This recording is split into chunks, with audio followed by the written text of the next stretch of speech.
Hello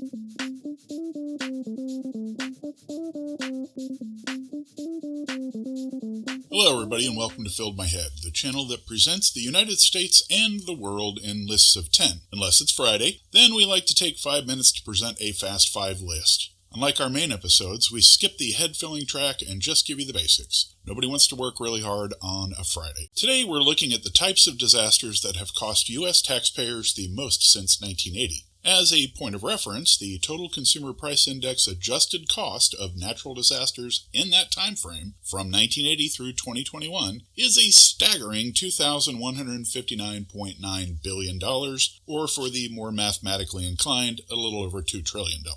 So let's see who the biggest contributors were. Clocking in at $120.2 billion, or roughly 5.6% of the total spend, wildfires cost taxpayers around $4.1 billion per event, while contributing 401 lost lives to the totals. While there are certainly wildfires from natural causes, the fact is that this is a unique member of the expensive disaster club, as it's the sole disaster type that can be caused directly by human beings. Watch your campfires and your cigarette butts, folks. It matters. Living along the Gulf Coast, I've been there and done this more times than I care to recall. Floods have cost taxpayers $164.2 billion since 1980 and have resulted in 624 lives lost. That's about $4.7 billion per incident and roughly 15 people lost per year. Our desire to be close to the water, whether for recreational, agricultural, or industrial reasons, definitely has consequences.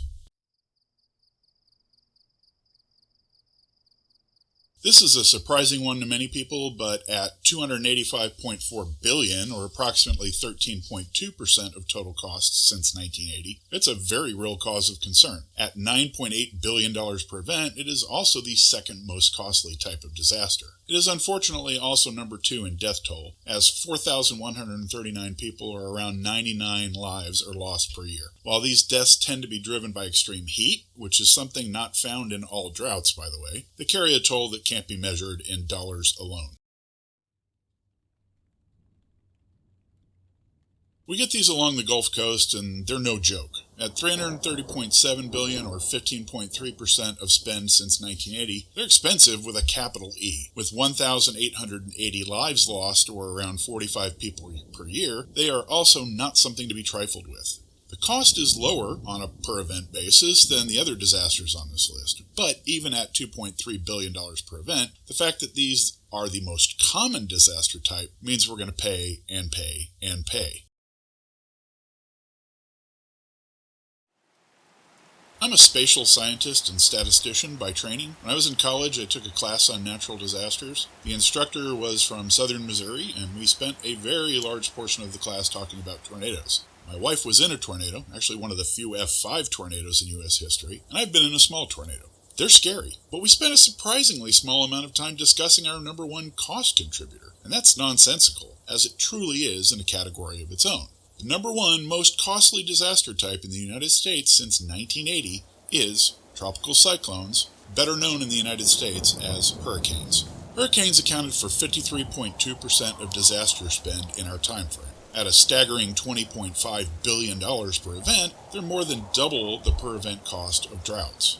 At $1.148 billion, or roughly $1.1 trillion, they've cost taxpayers more than 3 times as much as other storm types. There's no silver lining to be found anywhere, as the 6,697 lives lost also dwarf any challengers. The thing about hurricanes is that they're really a bunch of disaster types bundled into one terrifying package. They're frequently a severe storm, a flood, and a gaggle of tornadoes all bound together. I've lived through more of them than I care to count, and my sincerest hope is that you never have to experience him personally.